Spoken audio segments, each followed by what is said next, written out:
এ যেন বেঁচে থাকার এক অপ্রাণ চেষ্টা, লড়াই করে যাচ্ছে শেষ অবধি। বাঁচার জন্য তো লড়তে হয় সব প্রাণীকেই।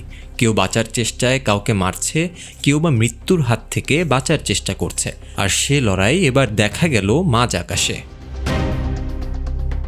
লম্বা সাপের মতো প্রাণী যাকে বলা হয় স্নেক ইল, অন্যদিকে উড়ন্ত পাখিটির নাম হিরণ।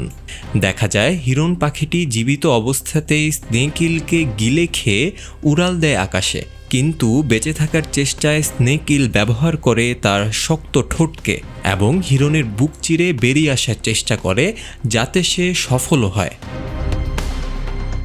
নির্মম এই বিস্ময়কর মুহূর্তটি ক্যামেরায় ধারণ করে ওয়াইল্ডলাইফ ফটোগ্রাফার স্যাম ডেভিস। ইলটা কম চেষ্টা করেনি বেঁচে থাকার, কিন্তু শেষ পর্যন্ত পেরে ওঠেনি। অবাক করা বিষয় হলো, বুকে গভীর ক্ষত নিয়েই হিরণটি তখন উড়ে যাচ্ছিল বাঁচার চেষ্টায়, কিন্তু অবশেষে হয়তো কারোই শেষ রক্ষা হয়নি। গলা চিরে ইলটি বের হলেও আটকে ছিল ঠিক সেভাবেই, কারণ পাকস্থলীর তৈরি অ্যাসিড সেটিকে দীর্ঘক্ষণ বাঁচতে দেয়নি। আর হিরণের শরীরে গভীর ক্ষত হওয়ায় উড়ন্ত অবস্থায় হয়তো সে মারা যায়।